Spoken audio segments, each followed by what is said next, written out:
Welcome to the Project Hope Virginia podcast, empowering voices in homeless education in McKinney-Vento. Homelessness for children and youth in the U.S. can often look very different than the stereotypical image that comes to mind. These students are rarely sleeping on the streets.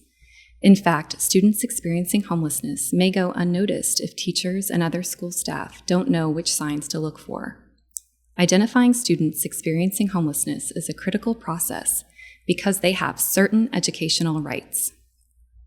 The Education for Homeless Children and Youth program, part of the McKinney-Vento Homeless Assistance Act, was originally passed in 1987 and ensures these students are identified and connected to the supports they need to succeed in school. The McKinney-Vento definition of homelessness extends beyond students who are sleeping on the streets or in shelters. This federal law's education definition of homelessness also includes students and families who are staying in motels due to the lack of other options, and those who are staying with family or friends due to loss of housing or economic hardship. This broader definition of homelessness guarantees that students living in these situations can experience educational stability despite their high mobility. McKinney-Vento requires that students experiencing homelessness are given certain educational rights, such as the right to remain enrolled at their school of origin or to immediately enroll in their local school, even without required forms and medical records. They're also given the right to transportation, even across division lines, and the right to access free school meals and other needed resources. Every school district across the country is required to appoint a liaison to ensure that these requirements are upheld. I'm Kate Miller, Training and Communication Specialist with Project Hope Virginia, the Office of the State Coordinator for the Education of Homeless Children and Youth. Our office assists liaisons across the Commonwealth in the work they do to support students experiencing homelessness. We want to share their work and perspectives to promote a better understanding of homelessness in Virginia. We're grateful to have our Hope Hero for this edition of the podcast joining us today. Lisa Ann Abernathey is the Educational Specialist for McKinney-Vento from Henrico County Public Schools in Virginia, and she'll be sharing her experience as a liaison with us. Thanks for joining us, Lisa Ann. Thank you. My pleasure. Let me jump into our first question for you, and that's if you could please tell us how long you've been a liaison, as well as the number of McKinney-Vento students that you serve in Henrico County. Okay. So I started with the McKinney-Vento team actually in 2017, had been with Henrico County 7 years at that point, serving at-risk populations. Joined the team in 2017, and then in January of 2021 was named liaison. Last school year, we served just over 1,300 students under the McKinney-Vento program. Wow. Do you think that comes as a surprise to a lot of people who might be listening that you have 1,300 students? I think it indeed does, yes. Even if they're not just from folks who are outside of Henrico County, I think it shocks more so the folks who are within Henrico County, because we are an outwardly affluent county. And so often people will say, when they ask me, what do you do for a living? And I tell them, and I say, this is how many students we share. They're very surprised. Oh, I had no idea that we had homelessness in Henrico County. So it does come as a shock. Right. It's right in their backyard, right, essentially. In their backyard, yes. And I know that many of the barriers that those students face are varied because all of their experiences are so unique. But can you share some of the more significant challenges that you've seen these students facing in your work? What we're seeing right now is a really big challenge for our students in terms of their educational stability is the degree of mobility that they are experiencing, right? There's a really high degree of mobility. In Henrico County, we do have a lot of hotels where our families stay, but we also have an ordinance in Henrico County that pretty much forces them to move every 29 days. There are some hotels that kind of want to stay even a little more under that ordinance requirement. So we have families that will move every 2 or 3 weeks, which makes it very difficult for our students to stay stable. There's a lack of shelter space in the greater Richmond area, like there is everywhere. Like that's not a problem that's unique to us, but everywhere there's a lack of shelter space.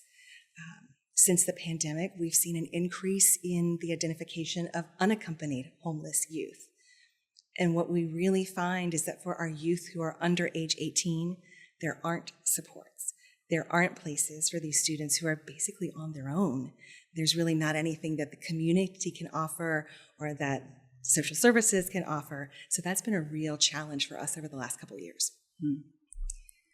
So I know that because of all those barriers that you just listed, the high mobility, especially with your older youth, one of the essential things that you need to do first is identify them.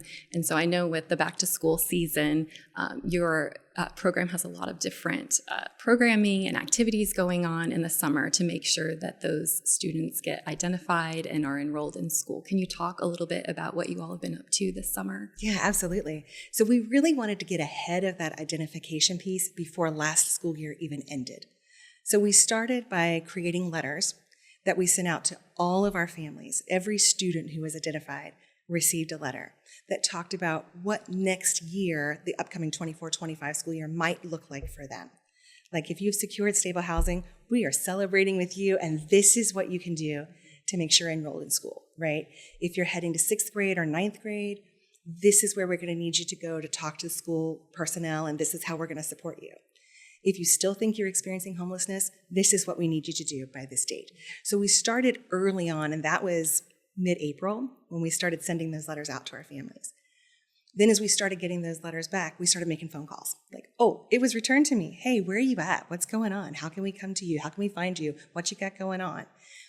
But also in those letters wasn't just the information about what they could do to prepare for the upcoming school year. There was a flyer for our big summer events. And so we call them our summer pop-ups. Basically, it's kind of like a backyard family barbecue event, just in the parking lot of area hotels. And we do 3 of those in July, 3 consecutive Thursdays, where we pop up at a local hotel, and we have we've got food on the grill, we've got a DJ, we do dancing, we've got games, but we also have a table set up where we do eligibility and identification right on the spot.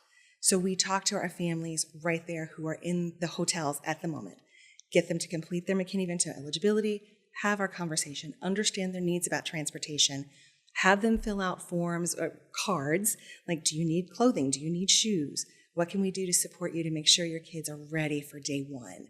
All of that takes place right there in the parking lot. We invite our sister divisions, surrounding divisions, to come out and join us because we share students across these county lines all of the time. We have students living in hotels in their area and vice versa. So come join us, sit right here with us, and you can talk to your students and get them set up and ready. And then we have community partners. We had over 20 vendors that showed up every week to serve our families. So we had Department of Social Services, we had 4-H Extension, we had faith-based community partners, we had community-based counseling partners, and we also had a lot of our in-division partners. So student support and wellness, family and community engagement, student health services, all there to wrap around our students and our families, to identify those needs early, help them identify resources so that they can be ready to go. That's a lot to unpack because you all are just doing so much to make sure these students are ready for school. And I just love how proactive you're being in sending out those eligibility letters early on so that you can identify those families who may have moved and may not have notified you about it. And also just, it's so heartening to see that you're involving families and parents and meeting them where they're at, where they're living, and also inviting your neighboring divisions who might be a part of that student's journey, as well as all of your community partners and other staff in your own division, just really making it so that the student is set up as best that they can be to have a successful year. Absolutely. And I'll go back a little bit. I hesitate to call them pop-ups, right? Because that gives the idea that, oh, we just show up and it magically happens. Right. That's what we want it to look like, right? And that's certainly the vibe and the feel, because we want our students and our families in that moment to connect authentically to the people who are here to serve them. So we want it to be casual and fun and a moment where they can kind of, just exhale a moment and have a little sense of normality and some fun. But to get to that kind of vibe takes months of planning. Right. And so we start in January, securing our locations, talking to our vendors, making sure we've got the grant funding necessary to purchase all the things to have a great event. And then the weeks up to that, not just the letter that goes out to our families, but then we also have staff who go out to these hotels. And as the hotels will let us, we knock on the doors. We invite people to come join us. So every week, the Tuesday before that Thursday event, we're out there. We've got flyers in hand. We're knocking on doors. Hey, come see us. Come join us. Come party with us and hang out for the morning.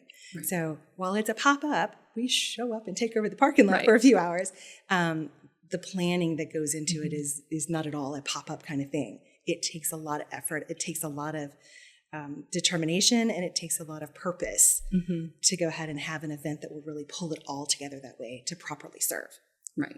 Well, it's clear you have a vision for your event, and it's also, thank you for pointing out the logistics involved, because I think for other liaisons listening, it's a great illustration of the work that needs to go into events like this, but also the payoff at the end too. So I think that's really great. Beyond getting McKinney-Vento students enrolled in school, can you talk about some of the programming that you and your team do throughout the whole school year to make sure that students are supported throughout the year after they've been enrolled and after they start school? Sure. So, of course, we want to make sure the basics are taken care of, right? And it's certainly the basics that are required under federal law. So we've got our transportation to and from their schools of origin. We do that with our, partnering with our pupil transportation department in Henrico. We do contract transportation. We also have gas card support that we provide.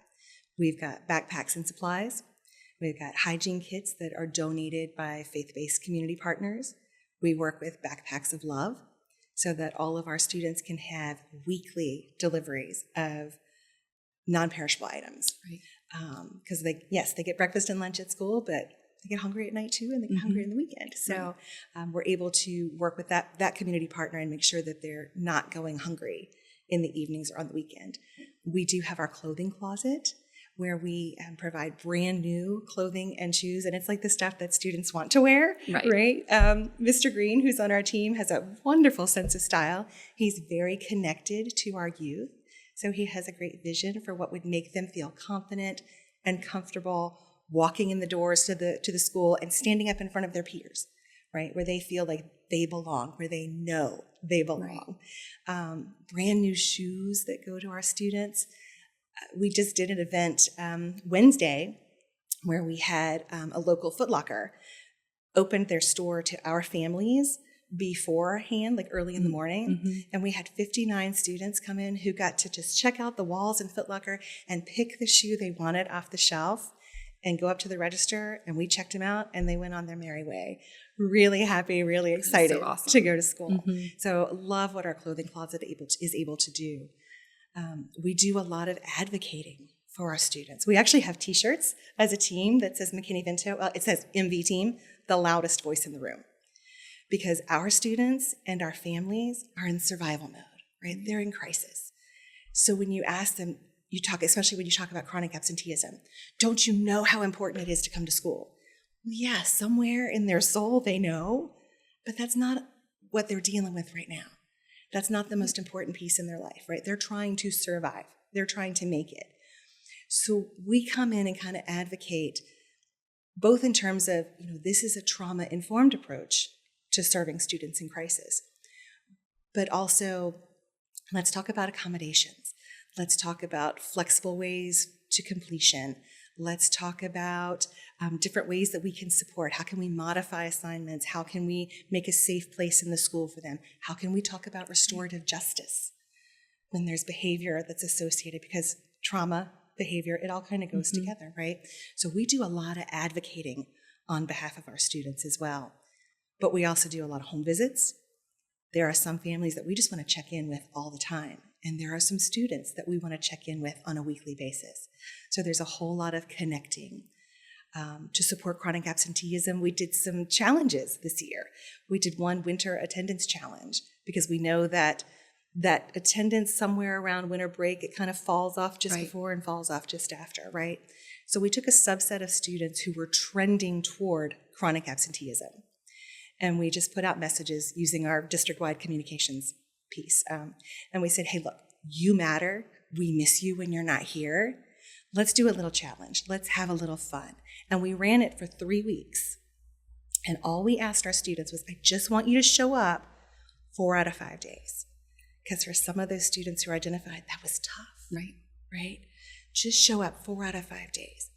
And at the end of the week, we're going to put everybody who met that goal, we're just going to put you in a hat, per se, right? And we're going to draw a name, and we're going to bring you dinner of the choice, student's choice. You tell us what you want. And we were thrilled to see how that impacted.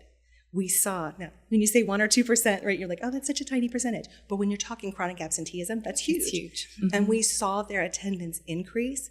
The coolest part about it, though, is the attendance maintained after those 3 weeks were over. So we try to make things kind of fun for them. And then when they do hit those goals, we celebrate them, right? We will go to the students. We had little packets of candy. Now, our high school students are very particular about the candy that they like. I'm sure. So what we thought was cool was okay, but we've gotten some great feedback to understand what they would prefer next year. Their candy needs. Yes, we understand completely. But we made packets, and we wrote notes to them. And we said, I see you. You did great, and I am so proud of you. Let's do it again, right? And we go to them and meet them right there at school, one-on-one. Or if we got other students who need some mentoring, right? We've got homeroom, we've got their study halls, we've got lunch. We'll actually go to the school and just sit with them. So we're it's all about connecting. Mm-hmm. It's all about being with them. It's all about seeing them. It's all about just letting them know that you got somebody in your corner mm-hmm. who understands, who's working to understand, and who just wants to see you reach every potential that you've got, because we believe in you.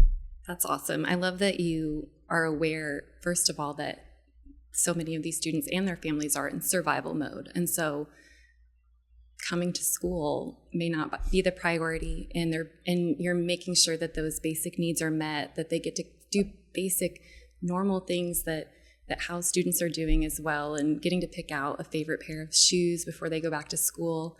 But also really going so much more above and beyond that, and with the activities you're doing to address absenteeism, and making sure that students know that they're wanted at school, and that it's a safe place for them, and that you want them to be there. And beyond that, not just for academic support, but offering them mentoring. All of these things are keeping our McKinney-Vento students coming back to school, and I think it's just so exciting to hear about all the programming that you and your staff are putting together. And I know how much hard work that you all are putting into it. So that's very clear. I want to ask next, what's your approach to raising awareness among school staff and administrators about the needs of your McKinney-Vento students, and how they can help these students from the positions that they hold? So we are really fortunate to serve as part of the Department of Federal Programs and Foundational Learning. And our director is really committed to making sure that we are invited to tables where discussions are happening surrounding policy and procedure, culture and school climate. So we're very engaged, very involved that way. We are very deliberate about doing professional development for our staff overall. We meet with our enrollment staff several times a year, actually. We meet with them. We meet with our school psychologists, our social workers, our nurses, our family advocates. We're out in front talking about, what does homelessness look like? How does it affect a student's ability to do school? What can you do to make that easier and help us break down the barriers that our students are facing because of the homelessness? We also had the opportunity this summer to be in front of our administrators, our principals, and our admin assistants, and our leadership in the school teams. We were able to sit there and talk to them about decreasing chronic absenteeism and increasing student engagement. So we did professional development there at our Summer Leadership Academy this July. And from that, we were then actually invited now to join, when school gets started up next week, we're invited to join some faculty meetings to talk to teachers, like, what does homelessness look like in the classroom? How does it affect a student's ability to do work, to complete work, to finish assignments? How do we modify language, especially if we're looking at our littles? Like, what do we do? How do we say in the classroom when we know that we have a student who's experiencing homelessness? How can we make sure they feel seen and heard? So we're going to do some professional development that way with our teachers. The other piece that we do is we really try to get in front of the school teams that, as a whole, who are directly serving our students. So Last fall, we looked at our top 16 schools who had the most students identified. So we have 72 sites in Henrico County. 16 of our schools held over 50% of our students who were identified as eligible under McKinney-Vento. Right. That's huge. Mm-hmm. So we decided to invite anyone in the school who wanted to be part of the meeting, come in and talk to us. We're going to put a whole morning aside. And so we typically at the table, we had, of course, the school admin. We had counselors, school psychologists, school social workers, family advocates, anybody who wanted to talk about supporting these students, welcome to join us. And our team went student by student down the list of who they had in their school. We talked about, here's some of the challenges, not sharing the whole story. Right. Nobody needs to know the whole story. But because of the story, here's some of the things they're facing, and here's some of the things that we're doing to help support that. And here's what we see as their strengths as well.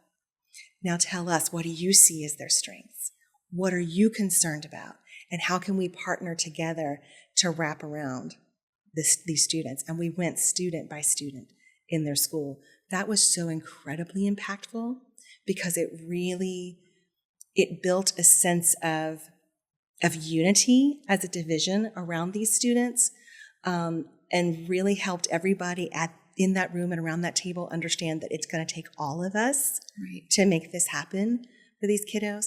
And the other piece that it did was we kept promoting to them, call us, just call me early, call me often, right? And in your 25 students who are here, I may only be looking at the top 5 for attendance or whatever, but if you have a concern, if it's important to you because you think it's important to this student, then it's important to me. And you just need to call us early, call us often so we can meet together and kind of resolve that problem. So we're going to absolutely carry that on this school year. I love that. I love how you're involving all school staff because it does take a village, and these students are not just interacting with you and people in your program, but with teachers, with counselors. And so going through each student on your list one by one and making sure that each of their individual needs are being met and talked about, I'm just sure that those students feel that and feel that whole group of staff behind them when they go to school every day. So it's so exciting to hear all the work that you're putting into training staff and also making sure that you're at the right table and that your administrators really understand our students and the barriers that they face as well, so that they then do have this full support of the staff in your division. So it's really wonderful to hear. For anyone new to their role as a liaison, what advice would you give them as they begin this significant role?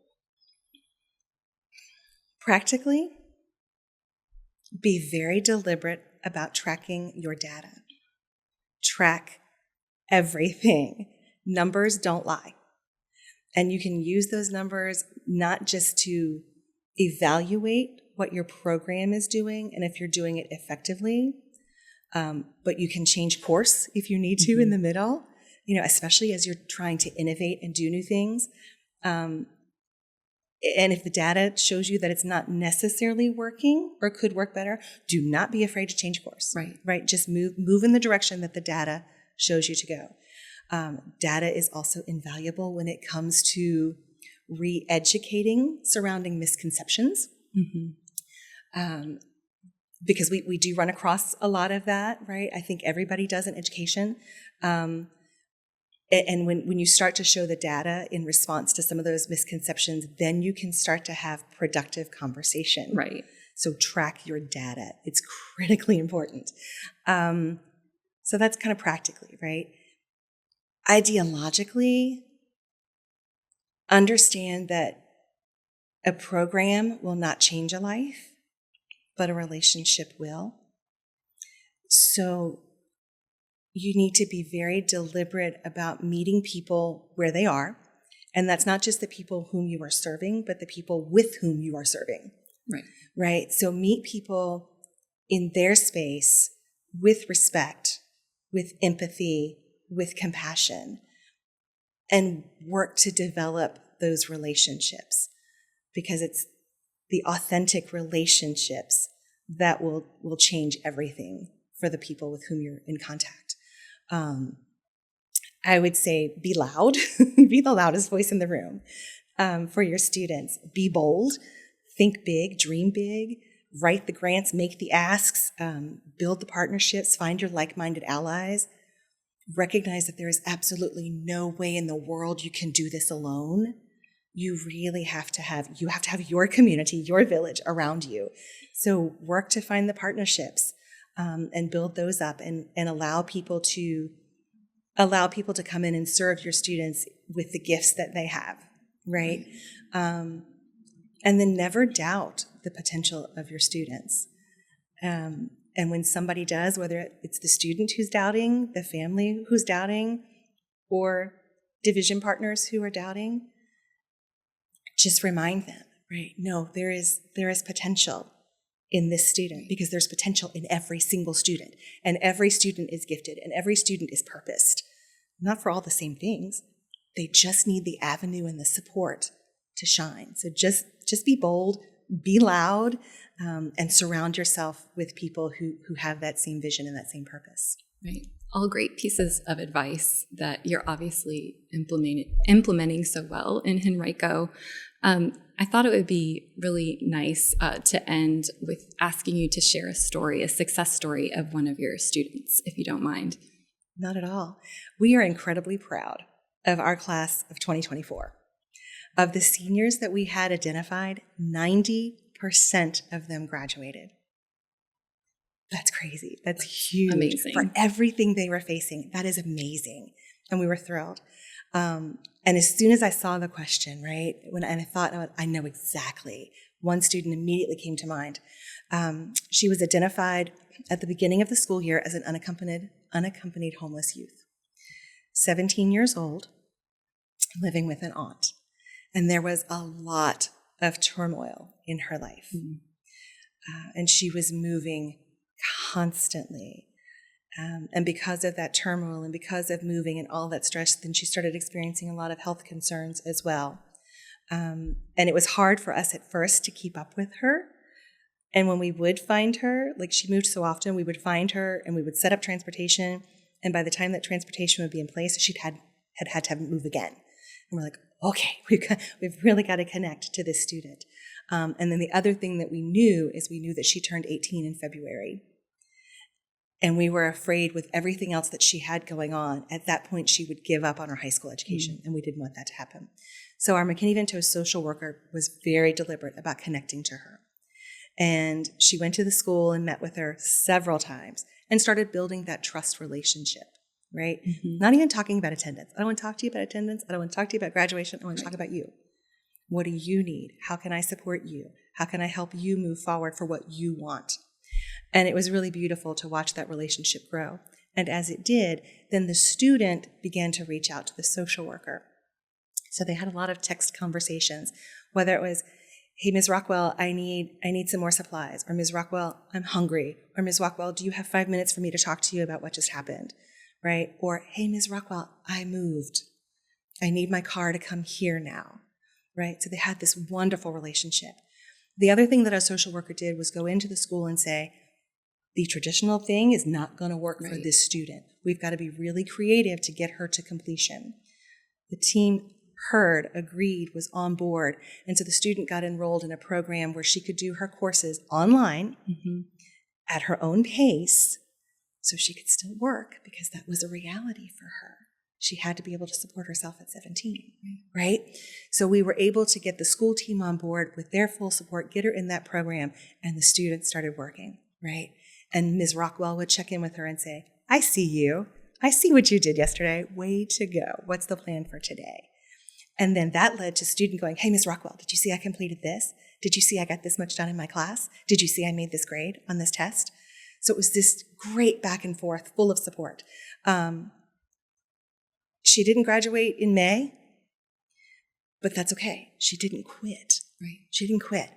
And we were able then to help her complete the paperwork she needed to get done to be able to do a summer school session to finish what was left of her online courses. And she was going to graduate in July. And the invitation to join her went to our social worker. Said, I really want you there. Because if it hadn't been for you and hadn't been for McKinney-Vento, I'd have quit as soon as I turned 18. But now she's a high school graduate. And for me, like, I know what that means for her as she tries to break out of the cycle of homelessness. I know the importance of that. But even more important is she knows she's got people in her corner, right? That relationship will still be there. Right. But she also now knows what she's capable of. And I hope she never forgets that. So that it makes my hair stand up. It's such a cool story. She did so much and came so far, and we're so proud of her. That's an amazing story. And it's all because of the work of that social worker and you and your team, and just that all of those wraparound services that student was able to have because of it. And I know that there are many, many other stories like that in your division because of all of the hard work that you do as the McKinney-Vento liaison. So thank you for giving us your time today. It was just so, it gave me so much hope to listen to all of the activities that you're doing in your division. And I know it was helpful for everyone else listening as well. So thank you so much. Thank you so much. What an honor to join you. I really appreciate it.